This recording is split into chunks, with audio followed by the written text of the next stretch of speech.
Assalamualaikum warahmatullahi wabarakatuh.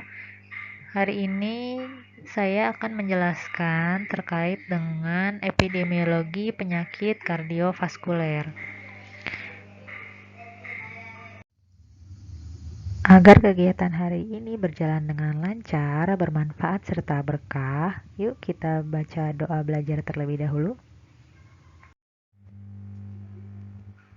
Adapun tujuan pertemuan hari ini ialah diharapkan mahasiswa mampu menjelaskan gambaran epidemiologi penyakit kardiovaskuler di dalam dan di luar negeri.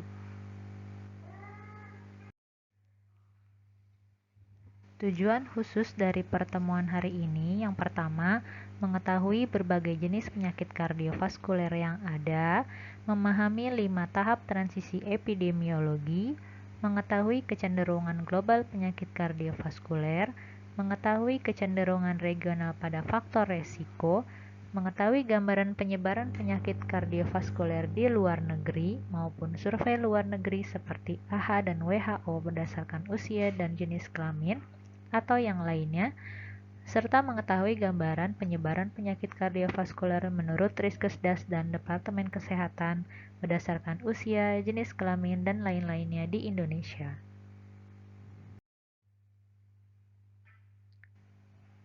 Silakan jawab pertanyaan berikut ini. Yang pertama, sebutkan faktor risiko penyakit jantung yang tidak dapat diubah atau tidak dapat dimodifikasi. Yang kedua, sebutkan faktor risiko penyakit jantung yang dapat diubah atau dimodifikasi. Yang ketiga, sebutkan faktor risiko gangguan metabolik yang menyebabkan penyakit jantung.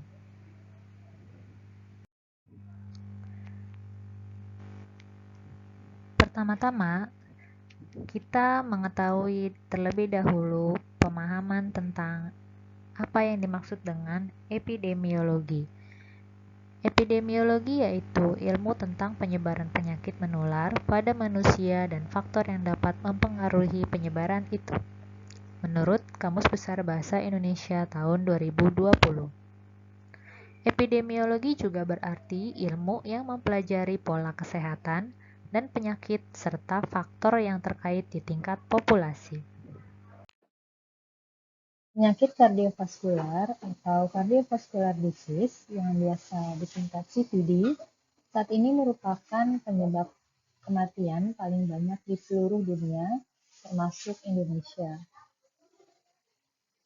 Sebelum tahun 1900-an, penyakit infeksi dan malnutrisi menjadi penyebab terbanyak, dan CVD hanya menyebabkan kurang dari 10% kematian.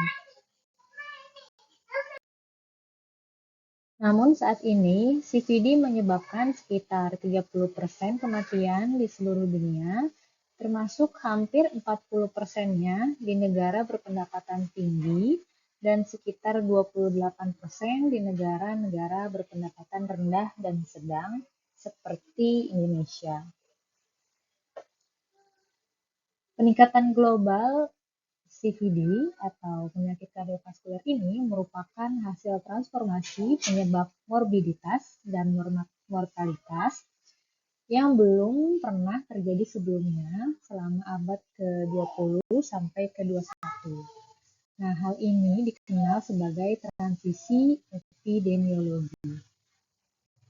Transisi epidemiologi disebabkan oleh beberapa hal seperti adanya industrialisasi, urbanisasi, dan perubahan gaya hidup terkait dan terjadi di seluruh bagian dunia pada semua kelompok ras maupun etnis dan budaya. Ini juga terjadi di Indonesia di mana maraknya industrialisasi, urbanisasi, dan perubahan gaya hidup. Seperti yang kita ketahui, misalnya industrialisasi bahwa saat ini banyak sekali para pekerja yang berpindah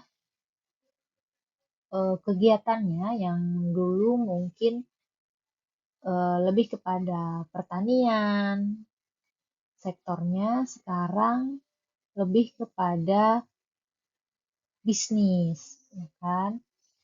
Kemudian urbanisasi, perpindahan dari desa ke kota yang dulunya hidup di desa, para remaja dan usia dewasanya saat ini pindah ke kota dengan gaya hidup di kota yang serba instan dan lain-lain. Di negara-negara maju dan termasuk juga negara berkembang seperti Indonesia, aktivitas fisik kini terus berkurang, sementara asupan kalori total meningkat. Epidemi berat badan berlebih dan obesitas yang terjadi dapat menandai awal periode obesitas dan kurangnya aktivitas pada tahapan atau rangkaian munculnya transisi epidemiologi ini. Angka kejadian diabetes, hipertensi, dan gangguan metabolik lainnya, ya, misalnya juga kelainan seperti dislipidemia, ini juga tidak hanya terjadi pada orang dewasa, tapi juga dialami oleh anak-anak, sehingga jika tidak diatasi maka akan terus berkembang menjadi penyakit saat dewasa.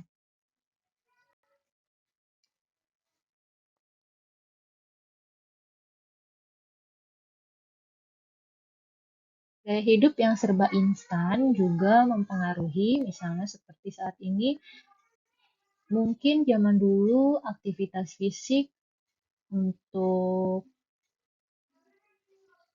satu hal itu menjadi kebutuhan, ya. Misalnya kita berjalan dari rumah mau ke pasar, dari rumah mau ke sekolah, itu jalan kaki, aktivitas fisik.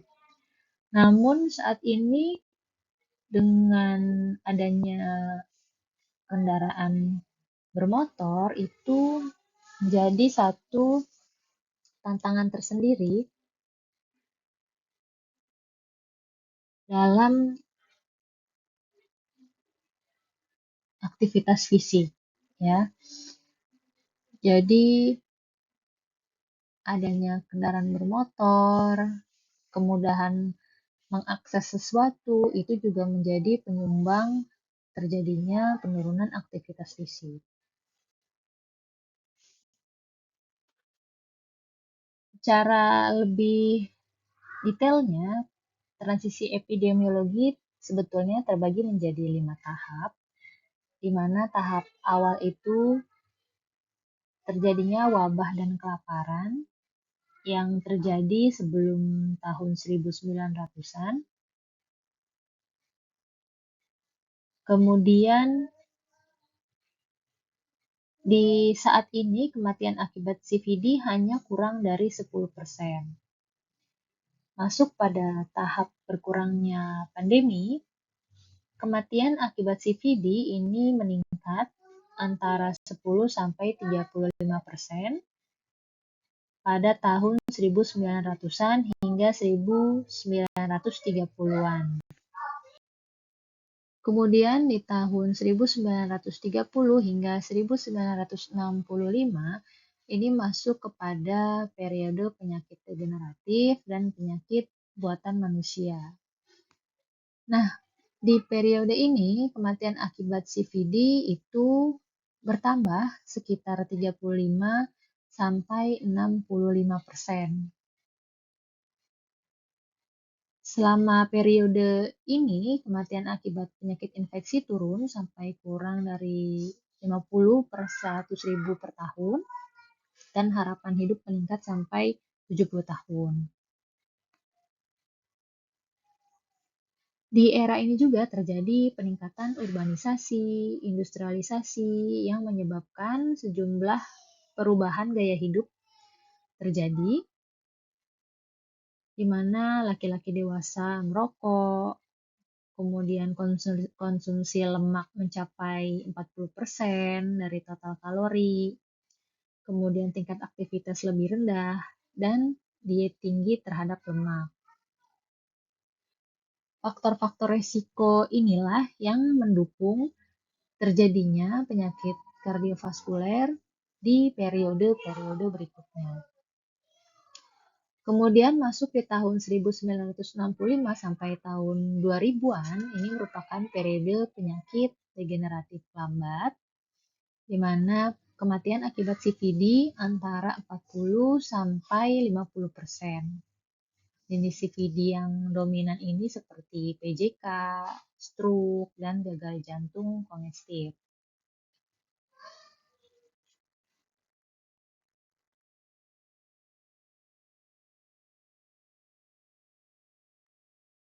Dan tahap terakhir adalah tahap di mana terjadinya penurunan aktivitas fisik dan peningkatan obesitas, di mana yang saat ini benar-benar kita rasakan dan kita lihat dengan mata kepala sendiri, bagaimana fenomena masyarakat kurang dalam melakukan aktivitas fisik dan perilakunya beresiko terhadap timbulnya obesitas dan risiko penyakit kardiovaskuler. Ini detailnya tahap transisi epidemiologi dalam sebuah tabel, dan rasa-rasanya Indonesia kini berada pada tahap di mana kurangnya aktivitas dan munculnya obesitas. Berikut ini gambaran diagram yang menunjukkan persentase penyakit tidak menular dan juga penyakit menular yang menyebabkan kematian, dan mayoritas adalah disebabkan oleh penyakit jantung dan pembuluh darah seperti stroke. Tidak jauh berbeda dengan yang dialami Indonesia di tahun 2020 ini, beberapa penyakit tidak menular yang masih mengungguli kematian di Indonesia seperti hipertensi, diabetes mellitus, dan juga kanker. Dari sisi epidemiologi, seperti yang terjadi di Amerika Serikat, terjadi juga di seluruh dunia, tetapi karakteristik regional yang unik ini telah memodifikasi aspek-aspek transisi tersebut di berbagai belahan dunia. Nah, kalau dipandang dari perkembangan ekonomi dunia, ini dapat dibagi menjadi dua kategori luas, di mana yang pertama negara dengan pendapatan tinggi, dan yang kedua adalah negara dengan pendapatan rendah sampai sedang. Nah, untuk negara berpendapatan tinggi, sebanyak 940 orang mengalami CVD, itu 2-5 kalinya lebih besar mengalami stroke. Dengan CVD yang banyak itu di Kanada, Selandia Baru, Australia, dan Eropa Barat, yang cenderung sama angka kejadiannya dengan di Amerika Serikat. Angka kematian CVD tertinggi di bagian utara seperti di Finlandia, Irlandia, dan Skotlandia. Sedangkan angka kematian terendah ini di area Mediterania seperti Prancis, Spanyol, Italia. Sedangkan di Jepang stroke meningkat, namun PJK tidak meningkat. Ini bisa disebabkan karena faktor genetik, kemudian rendah lemak dan kolesterol, kemudian kebiasaan mereka yang mengkonsumsi ikan dan sayuran. Begitu juga dengan daerah Mediterania yang terkenal dengan diet Mediterania yang kaya akan omega 3, kacang-kacangan, sayuran, dan sebagainya, sehingga menurunkan faktor risiko penyakit kardiovaskuler. Bank Dunia mengelompokkan negara-negara dengan pendapatan rendah sampai sedang itu yang memiliki pendapatan nasional kotor per kapita kurang dari $9.200 Amerika Serikat, yang dibagi lagi menjadi 6 regional geografik ya. Ada Asia Timur, Asia Pasifik, Eropa Timur, Asia Tengah, Amerika Latin, kemudian Karibia, Afrika Utara dan Timur Tengah, Asia Selatan, dan Afrika Sub-Sahara. Meskipun penyakit infeksi masih menjadi penyebab utama kematian, di negara-negara tersebut, CVD muncul sebagai masalah kesehatan yang signifikan di negara-negara dengan pendapatan rendah dan sedang. Pada sebagian besar negara tersebut, gradien kota maupun pedesaan lebih tinggi untuk angka kejadian PJK, stroke, dan hipertensi, dengan angka yang lebih tingginya lagi di pusat kota. Meskipun angka CVD meningkat secara cepat, terdapat banyak perbedaan antara regio dan negara, bahkan dalam negara itu sendiri gitu ya. Banyak faktor yang bisa berperan pada keheterogenan ini. Yang pertama adalah regio tersebut berada di tahap transisi epidemiologi yang berbeda. Kemudian yang kedua, terdapat banyak perbedaan dalam faktor risiko gaya hidup dan perilaku. Kemudian yang ketiga, perbedaan ras dan etnik dapat menyebabkan perbedaan kerentanan terhadap berbagai bentuk penyakit jantung dan pembuluh darah. Selain itu, pada sebagian besar di negara regio ini, rendah sedang ini, data nasional yang akurat mengenai mortalitas dengan penyebab yang spesifik tidak tersedia secara lengkap karena perlengkapan sertifikat keterangan kematian juga tidak rutin dilakukan, dan sebagian besar negara tersebut tidak memiliki pencatatan kematian yang terpusat. Beberapa faktor penyebab yang dapat mempengaruhi ya antar regio itu mengalami perbedaan ya, angka kejadian CVD ya, karena disebabkan oleh beberapa. Berikut ini gambaran jika kematian CVD dalam persentase diperlihatkan dalam bentuk sebaran ya di peta. Ini merupakan kematian CVD dalam persentase dari kematian total dan populasi total di 7 regio ekonomi dunia sesuai dengan definisi Bank Dunia. Di area regio Asia Timur dan Pasifik, tempat tinggal bagi hampir 2 miliar orang ini tanpa menepati fase kedua dan ketiga transisi epidemiologi dengan populasi gabungan yang besar dari Cina, Indonesia, dan Sri Lanka. Nah, secara keseluruhan CVD merupakan penyebab kematian utama di Cina, tetapi seperti di daerah Jepang itu stroke, terutama stroke hemoragik, menyebabkan lebih banyak kematian dibandingkan PJK ya, dengan rasio sekitar 3:1. Namun mortalitas PJK sesuai usia itu meningkat 40% dari tahun 1984 sampai 1999 yang menunjukkan terjadinya transisi epidemiologi selanjutnya. Cina juga memiliki gradien geografik seperti Eropa Barat dengan angka CVD yang lebih tinggi di Cina sebagian daerah utaranya daripada Cina bagian selatan. Kemudian negara-negara lain seperti Vietnam, Kamboja itu baru keluar dari periode wabah dan kelaparan.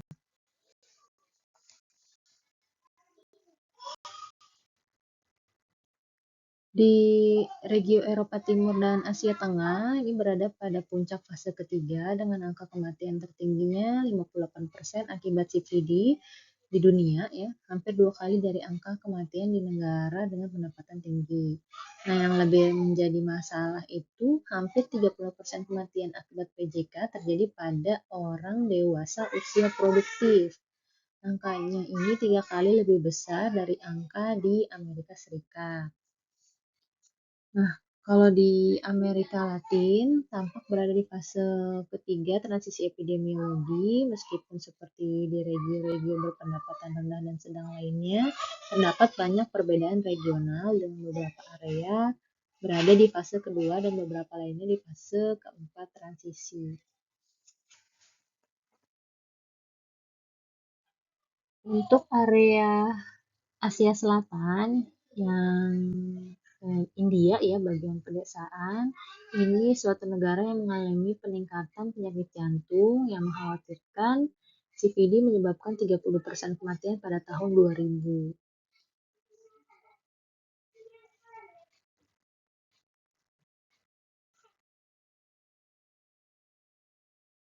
Kemudian 2 juta kematian akibat PJK tahun 2010 ini meningkat, dan prevalensi diabetes dari regio yang berpendapatan rendah.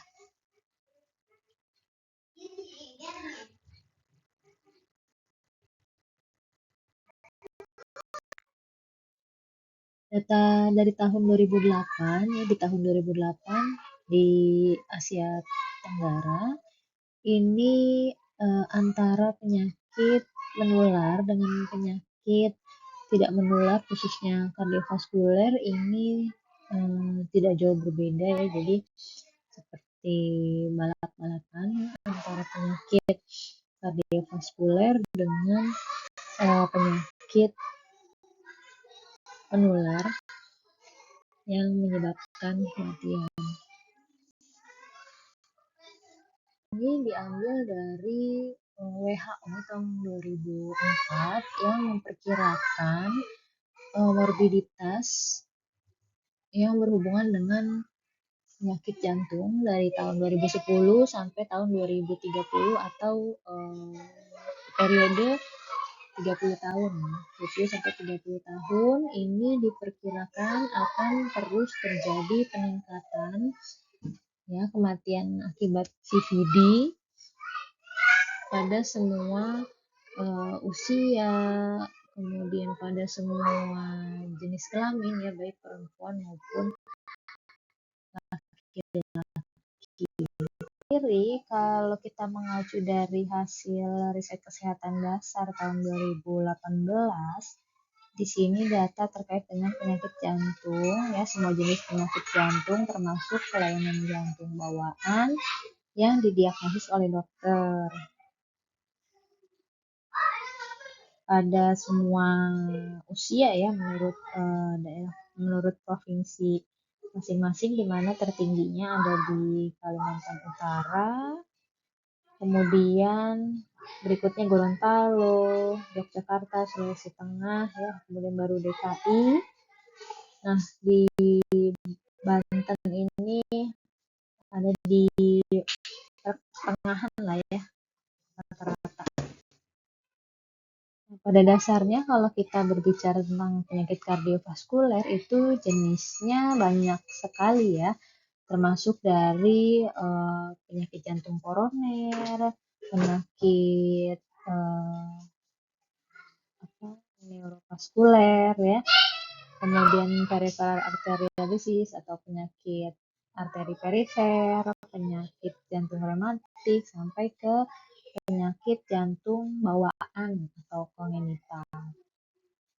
Beberapa referensi juga menyederhanakan penyakit kardiovaskuler ini menjadi hipertensi, PJK, dan penyakit cerebrovaskuler. Kemudian yang menjadi penyebab utamanya ya biasanya adalah aterosklerosis.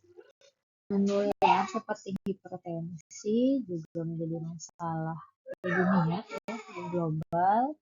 Ini data di Canadian tahun 2010 ya, yang menunjukkan bahwa hipertensi ini menjadi masalah utama penyebab kematian di Kanada. Sedangkan untuk angka kematian ya terbanyak itu disebabkan oleh ischemic heart disease atau penyakit jantung iskemik ya. Ini tahun dari WHO tahun 2015 2011, kemudian diikuti stroke atau cerebrovascular disease dan penyakit kardiovaskular lain.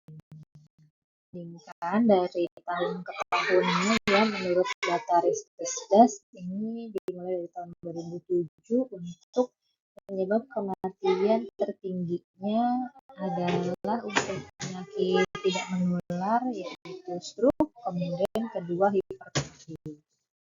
Proporsi yang diperlihatkan pada semua kelompok umur membandingkan antara penyakit menular dengan penyakit tidak menular ya, tadi untuk tahun 2007 sendiri hasil Riskesdas ini tertingginya penyakit tidak menular adalah stroke, kemudian diikuti hipertensi dan diabetes mellitus, kemudian tumor ganas. Sedangkan untuk penyakit menularnya itu TB ya di urutan pertama. Juga bisa lihat ya nanti di laporan Riskesdas yang dari tahun 2007 ya untuk area Banten ya berapa proporsinya masing-masing. Ini data Riskesdas tahun 2013 ya, kalau kita bandingkan nanti terlihat peningkatan prevalensi stroke dari tahun 2007 ke 2013 itu dari 7,2% menjadi 9,6%.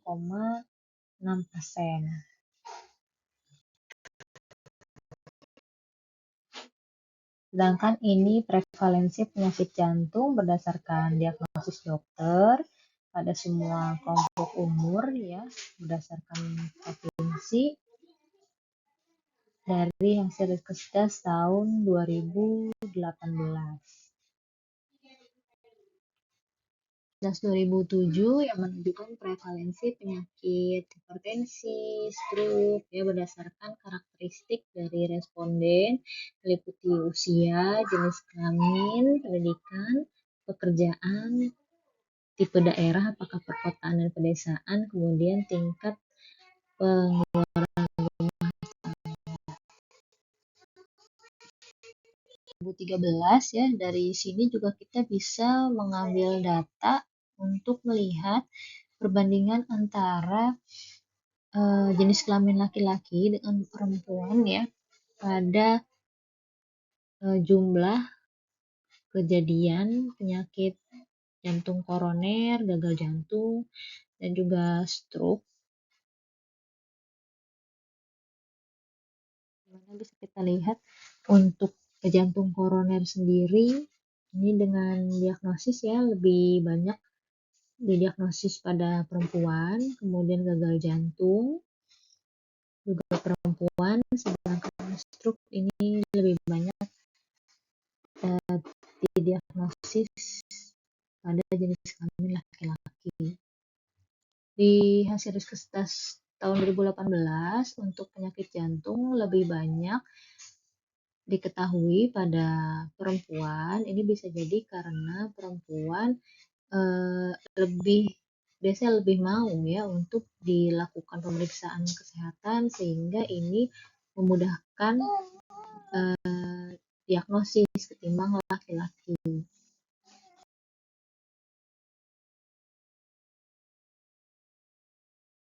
Untuk Riskesdas tahun 2013 ya, penyakit tidak menular terutama hipertensi ini terjadi penurunan dari 31,7% di tahun 2007 menjadi 25,8% di tahun 2013. Namun hal ini dapat disebabkan ya karena beberapa hal, misalnya alat pengukur tensi yang berbeda, kemungkinan ada juga masyarakat yang sudah mulai sadar akan kesehatan sehingga datang berobat ke fasilitas kesehatan yang tersedia.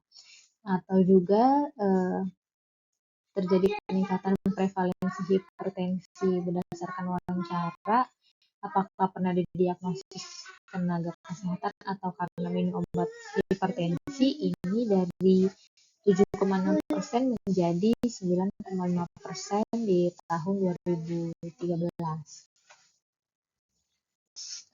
Jika dilihat dari prevalensi hipertensi berdasarkan hasil pengukuran tekanan darah langsung ya di usia lebih dari 18 tahun itu sebesar 25,8% ya, jadi banyak juga gitu. Kalau memang dilakukan pengukuran langsung. Nah, cakupan nakes ini hanya 36,8% ya, sebagian besar itu kasus hipertensi tidak terdiagnosis. Tuh. Sampai akhirnya memang terjadi komplikasi atau keparahan ya, yang memaksa untuk dibawa ke rumah sakit. Nah, karena di sini juga kita lihat komplikasi hipertensi itu menyebabkan sekitar 9,4 kematian di seluruh dunia tiap tahunnya. Kemudian juga hipertensi menyebabkan setidaknya 40% kematian karena penyakit jantung dan 21% kematian karena penyakit stroke. Tahun 2018 untuk prevalensi hipertensi sendiri ya berdasarkan diagnosis dokter atau yang memang minum obat anti hipertensi itu lebih banyak di Sulawesi Utara ya. Tahun 2013 sampai 18 itu ada peningkatan di tahun 2018 ya berdasarkan hasil pengukuran tekanan darah. Jadi bisa jadi ternyata memang jumlah hipertensi ini sebetulnya lebih banyak ketimbang yang memang data hipertensi yang melakukan pengobatan. Itu. Nah, ini tabel perbandingan prevalensi hipertensi berdasarkan diagnosis atau minum obat dengan hasil pengukuran ya untuk provinsi Banten. Nanti teman-teman pun bisa cek juga ya di Riskesdas secara langsung supaya lebih terlihat angkanya. Ini untuk prevalensi hipertensi berdasarkan diagnosis dokter atau minum obat anti hipertensi pada penduduk usia lebih dari sama dengan 18 tahun menurut karakteristik kelompok umur, jenis kelamin, pendidikan, pekerjaan, dan tempat tinggal ya, dari Riskesdas tahun 2020. Proporsi alasan tidak minum obat hipertensi ya, obat anti hipertensi secara rutin dari mulai sering lupa, obat tidak tersedia, minum obat tradisional, tidak tahan efek samping obat, tidak mampu beli obat rutin, tidak rutin berobat, hingga merasa karena sudah sehat atau alasan lainnya. Ya, jadi kita bisa lihat di sini prevalensinya ya, proporsinya. Untuk penyakit tidak menular lainnya seperti stroke, ini prevalensi stroke sendiri yang pertama dan menjadi pertama dan ketiga penyebab kematian di California ya untuk di Amerika dan mayoritas menyebabkan kecacatan.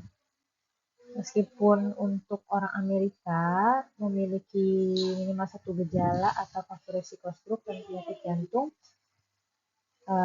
ini walaupun dapat dimodifikasi ya faktor risikonya, tapi mayoritas orang Amerika memiliki minimal satu gejala atau faktor risiko stroke dan penyakit jantung yang ada pada penduduknya.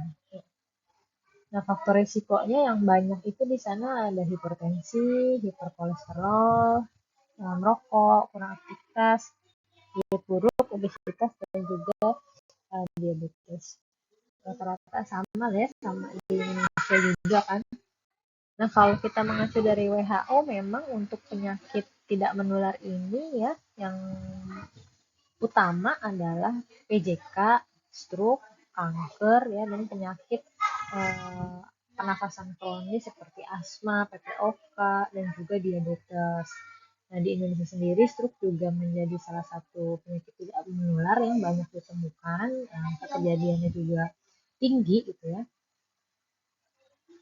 Nah, dan ada peningkatan dari tahun 2007 sampai ke tahun 2013 ini.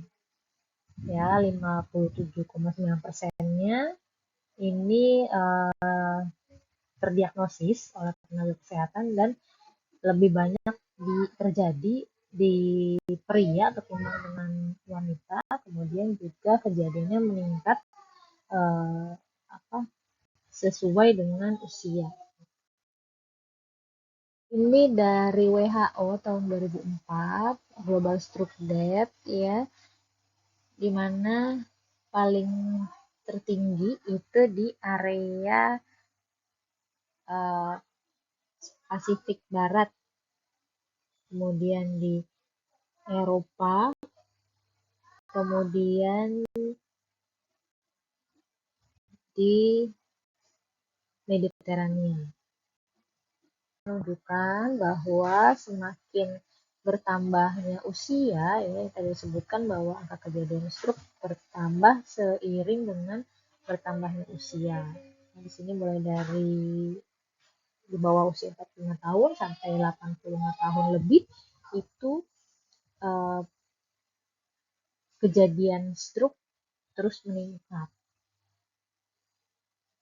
Faktor-faktornya bisa disebabkan karena kondisi pembuluh darah pada orang yang lebih tua ya, lansia, itu kondisi pembuluh darah semakin kaku ya, tidak elastis gitu kan, kemudian juga sempit dan mudah ruptur ya, atau mudah pecah, sehingga meningkatkan faktor risiko terjadinya stroke.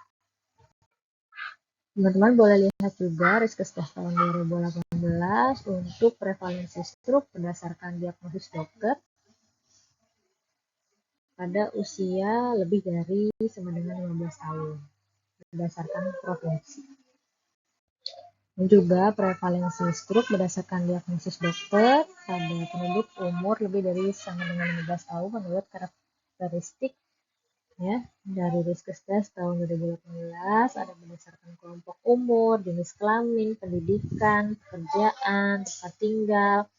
Nah, untuk jenis kelamin laki-laki ini lebih banyak daripada perempuan. Untuk pendidikan yang terbanyak ini karena pada kelompok tidak sekolah atau belum pernah sekolah ya. Kemudian kelompok usianya bertambah prevalensinya seiring dengan pertambahan usia. Untuk penyakit tidak menular lainnya setelah hipertensi, stroke, kemudian penyakit jantung koroner, ini juga menjadi satu penyebab utama dan pertama kematian di negara maju dan juga berkembang. Nah, diperkirakan tahun 2020 secara global ini penyakit jantung koroner akan menjadi pembunuh pertama tersering sebanyak 36% dari seluruh kematian. Mengacu dari Riskesdas 2013, prevalensi PJK meningkat seiring dengan bertambahnya umur. Jadi karakteristiknya memang penyakit tidak menular ini semakin meningkat dengan bertambahnya usia gitu ya. Nah, tertingginya itu pada kelompok usia 65-74 tahun, kemudian menurun sedikit pada kelompok usia lebih dari 75 tahun. Ini bisa disebabkan karena memang rata-rata usia hidup kita itu 60 tahunan ya, atau karena sudah bukan PJK lagi sakitnya, tapi komplikasi ke penyakit lain. Kemudian berdasarkan diagnosis dokter, ini lebih tingginya terjadi pada perempuan, kemudian kelompok yang tidak sekolah ya, dan juga tidak bekerja. Sedangkan berdasarkan diagnosis dokter, ini prevalensi PJK lebih tinggi di perkotaan, namun kalau berdasarkan gejala itu lebih tinggi di pedesaan. Mengutip dari Washington State Department of Health tahun 2013, PJK di Washington sendiri meningkat sesuai dengan usia, sama karakteristiknya dengan di Indonesia, dengan rata-rata pria lebih banyak daripada wanita angka kejadiannya, dan 19% kematiannya terjadi pada usia kurang dari 65 tahun. Beberapa faktor risiko PJK ya, diantaranya karena LDL tinggi, HDL rendah, tekanan darah tinggi, riwayat keluarga dengan penyakit kardiovaskular juga, kemudian diabetes, merokok, kemudian resikonya meningkat pada perempuan lebih dari 45 tahun atau postmenopause ya, kemudian mengalami obesitas. Berdasarkan perilaku dan gangguan metabolisme, faktor resiko penyakit jantung koroner ada beberapa ya, diantaranya untuk perilaku adalah mengkonsumsi tembakau, kemudian diet yang tidak seimbang, ketidak adanya aktivitas fisik. Sedangkan untuk metabolik itu karena ada gangguan lipid, hipertensi, obesitas, dan diabetes mellitus. Risiko yang lainnya ini menurut WHO tahun 2013, ini faktor-faktor lainnya seperti faktor sosial ya, kemudian behavioral, kemudian metabolik ya, beberapa tadi sudah dibahas untuk perilaku dan juga metabolik. Kemudian ada karena seperti kurang pengetahuan gitu ya, itu juga mempengaruhi risiko penyakit kardiovaskuler. Yang mengalami hipertensi ini memiliki risiko 2-4 kali lebih besar terkena PJK. LDL tinggi ini meningkatkan risiko terkena PJK. Namun jika diimbangi dengan HDL yang tinggi, ini dapat menurunkan faktor risiko terkena penyakit jantung. Sedangkan bagi orang-orang yang merokok, ini menyumbang 18% angka kematian akibat PJK. Ya, jadi kebiasaan merokok, gaya hidup yang merokok ya, ini meningkatkan risiko terkena PJK. Begitu juga dengan para perokok pasif ya, yang juga sama beresikonya untuk mengalami PJK. Kalau sekarang ada vape gitu kan, nah ternyata hasil penelitian itu tidak lebih baik dari rokok biasanya ya, rokok kretek, batangan gitu kan, karena sama-sama mengandung tembakau. Kemudian untuk yang kurang aktivitas fisik dapat meningkatkan 2 kali risiko terkena PJK. Nah, tadi kita di awal sudah bahas aktivitas fisik ini memang menjadi faktor risiko ya, akibat adanya industrialisasi, kemudian urbanisasi ya, dan lain-lain. Perubahan gaya hidup orang perkotaan ya, begitu juga di pedesaan saat ini juga pola hidupnya sudah berubah gitu ya, dibandingkan dengan orang pedesaan di zaman dahulu. Orang dengan diabetes ini meningkatkan risiko kematian akibat PJK 2-4 kali lebih tinggi. Begitu juga dengan orang yang memiliki orang tua ya, itu memiliki risiko untuk mengalami diabetes juga yang lebih tinggi ketimbang orang tanpa orang tua yang memiliki diabetes. Jadi apa kira-kira yang bisa disimpulkan dari pertemuan kita hari ini?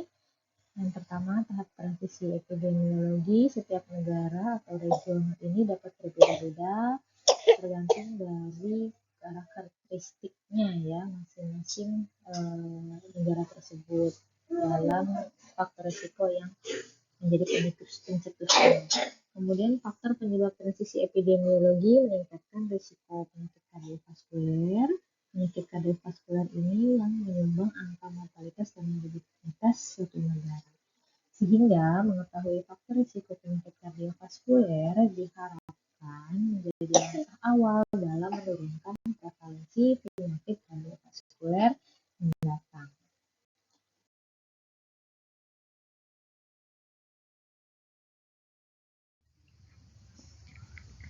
Jangan lupa juga, jika kamu mendukung channel ini untuk terus berkembang, silakan like, share, dan subscribe.